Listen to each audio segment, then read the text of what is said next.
Bonjour à toutes, bonjour à tous. Aujourd'hui, on fait la correction du QCM 1 sur les thèmes de l'intégration et de la géométrie d'un espace.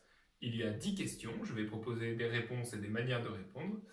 Si jamais vous voulez essayer de refaire les questions en même temps que la vidéo, je vous demanderai de faire pause pendant que la question s'affiche et de ne regarder la réponse qu'après. Dans cette question, on a une fonction petit f, écrite ici, et on cherche une primitive de cette fonction petit f. Grand f est une primitive de petit f si petit f est la dérivée de grand f. On va donc dériver les quatre propositions qu'on nous donne. Ici, je vais dériver uniquement c. Ici, u de x, v de x. J'ai une fonction exprimée comme un produit où u de x est x carré moins 3x plus 2, et donc u' est 2x moins 3.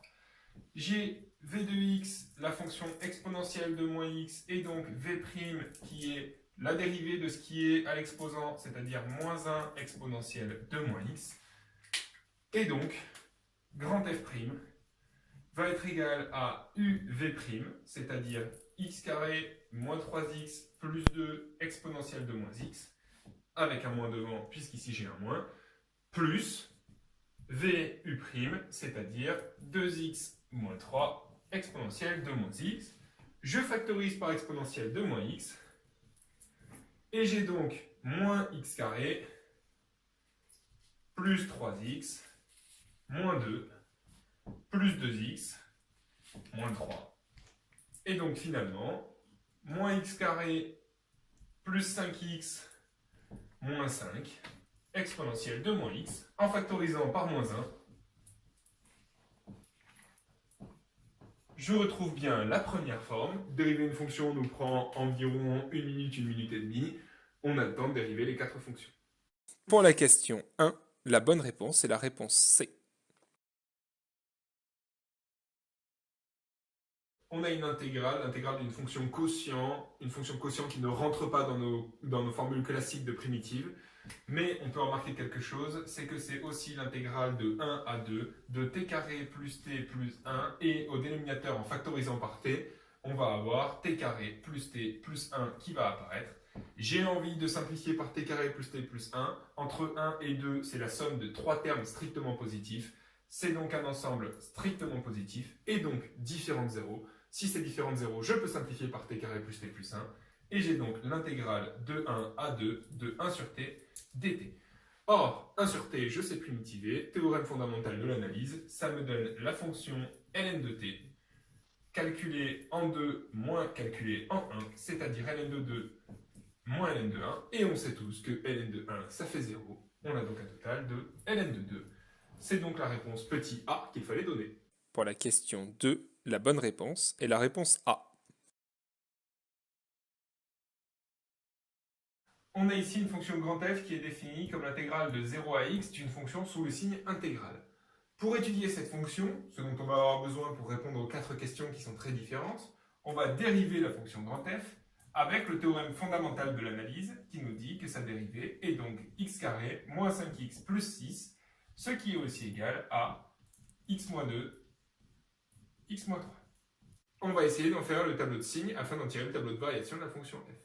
2 et 3 sont des valeurs particulières pour la fonction f', puisqu'elles s'annulent en 2 et en 3. On a un signe 1 devant le x carré, donc strictement positif, signe de a en dehors des racines, on a donc plus moins plus, et donc une fonction f strictement croissante, strictement décroissante et strictement croissante. Vous pouvez calculer les deux valeurs particulières f de 0, intégrale de 0 à 0, donc 0, et f de 3, qui est l'intégrale de 0 à 3 de cette fonction. Sa primitive est 1 tiers de t cube moins 5 demi de t carré plus 6t, calculé en 3 moins calculé en 0. On a ici 9 demi. Pour la réponse A, on nous demandait si la fonction grand f était positive ou nulle entre 0 et 6. Or, ici, je vois que je vais être strictement plus grand que 0 entre 0 et 2, et strictement plus gros que 9 demi entre 2 et 6. J'ai donc bien une fonction positive ou nulle sur 0, 6 inclus. Réponse B. On me demandait si la fonction grand f était strictement croissante sur 2, 3. Or, ici, je vois qu'elle est strictement décroissante sur 2, 3. Réponse C. On me demandait si la fonction admettait un minimum en 3. Or, je vois que 9 demi est strictement plus grand que 0, et donc le minimum n'est pas en 3, mais en 0. Réponse D, on nous demande si la fonction grand F est une primitive de cette fonction, c'est-à-dire si cette fonction est une dérivée de la fonction grand F. Or, si on développe, on retrouve x carré moins 6x plus 8, ce qui n'est pas la dérivée de la fonction grand F. La fonction grand F n'est donc pas une primitive de cette fonction. Pour la question 3, la bonne réponse est la réponse A. On a un plan dont on donne l'équation cartésienne et on veut trouver un vecteur normal de ce plan. Alors première chose, on sait que dans une équation cartésienne, on peut sortir un vecteur normal, ici je vais l'appeler M, avec les coefficients de l'équation cartésienne. Donc je sais que tous les vecteurs normaux à ce plan vont être des vecteurs qui sont collinaires au vecteur M. Or ici j'ai un seul vecteur qui lui est collinaire, c'est le vecteur n moins 6, 4, 4, qui vaut moins 2 fois le vecteur m, et c'était la réponse petit c, qui est donc la bonne réponse. Pour la question 4, la bonne réponse est la réponse C. On nous demande ici de calculer la valeur de l'intégrale i. Pour ce faire, on va devoir primitiver la fonction sous le signe intégral. Or, je me rends compte qu'ici, j'ai un u de x au carré, et que ici, j'ai un u' de x. En effet, si u de x est la fonction sinus x, alors u' de x est bien la fonction cosinus x. Je connais ma formule de primitive, u' fois u puissance n se primitive en 1 sur n plus 1, u puissance n plus 1. J'ai donc une primitive de cette fonction, qui est la fonction grand f de x, égale 1 tiers de sinus x puissance 3. Et je vais donc, avec le théorème fondamental, calculer i, qui vaut f de pi sur 2, moins f de 0. C'est-à-dire, en pi sur 2, ici, sinus de pi sur 2 vaut 1, et donc 1 tiers. Et sinus de 0 vaut 0, et donc 1 tiers fois 0. On a donc un résultat final de 1 tiers. Pour la question 5, la bonne réponse est la réponse D. Ici, on nous pose plusieurs questions sur les points A, B et C, et on sait que pour montrer qu'ils sont alignés, pour montrer qu'ils forment un triangle, quelle que soit la nature du triangle, il va nous falloir les vecteurs AB et AC. Réponse A, les points A, B, C sont-ils alignés? Eh bien ici, les deux vecteurs AB et AC ne sont clairement pas collinéaires, et donc les points ne sont pas alignés. Réponse B, les points A, B, C sont-ils non coplanaires? Alors j'attire votre attention sur le fait que 3 points sont toujours coplanaires. Réponse C, les points A, B, C forment un triangle équilatéral. Pour qu'ils forment un triangle équilatéral, il faudrait que les longueurs AB, AC et BC soient toutes égales. Donc que les normes, en particulier des vecteurs AB et AC, soient égales. Or, la norme du vecteur AB est ici racine de 5, et la norme du vecteur AC est ici 1. On n'a donc pas des longueurs AB et AC qui sont égales, et ce triangle n'est donc pas équilatéral. Réponse D, les points A, B, C forment-ils un triangle rectangle? Pour qu'il forme un triangle rectangle, il me faut un angle droit. Je vais donc regarder le produit scalaire du vecteur AB et du vecteur AC, qui ici vaut 0 fois moins 1, 0, 0 fois 1, 0, 0 fois 2, 0, et donc un produit scalaire nul. Produit scalaire nul implique que les vecteurs AB et AC sont orthogonaux, et donc que le triangle ABC est rectangle en A. Pour la question 6, la bonne réponse est la réponse D.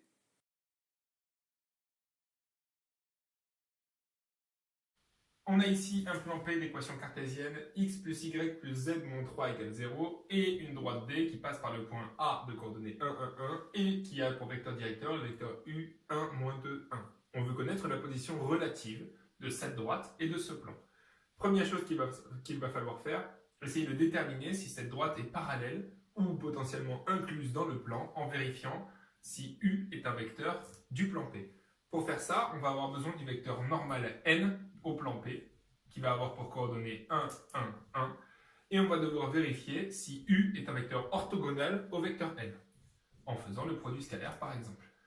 U scalaire n, 1 fois 1, ça va valoir 1, 1 fois moins 2, 1 fois 1, 1, et on va donc avoir un produit scalaire nul, donc le vecteur u est orthogonal au vecteur n, ce qui implique que le vecteur u est un vecteur du plan P. La droite D est donc dirigée par un vecteur du plan P, elle est donc soit parallèle, soit incluse dans ce plan. Si elle est strictement parallèle, alors elle n'a aucun point en commun avec ce plan. Si elle est incluse, alors tous ces points sont dans le plan P. On va donc simplement vérifier si le point A est ou non dans le plan P. Pour ce faire, on va calculer XA plus YA plus ZA moins 3, ce qui ici fait 1 plus 1 plus 1 moins 3, et donc 0. Le point A est donc bien un point du plan P, et donc la droite D est complètement incluse dans le plan P. Pour la question 7, la bonne réponse est la réponse A.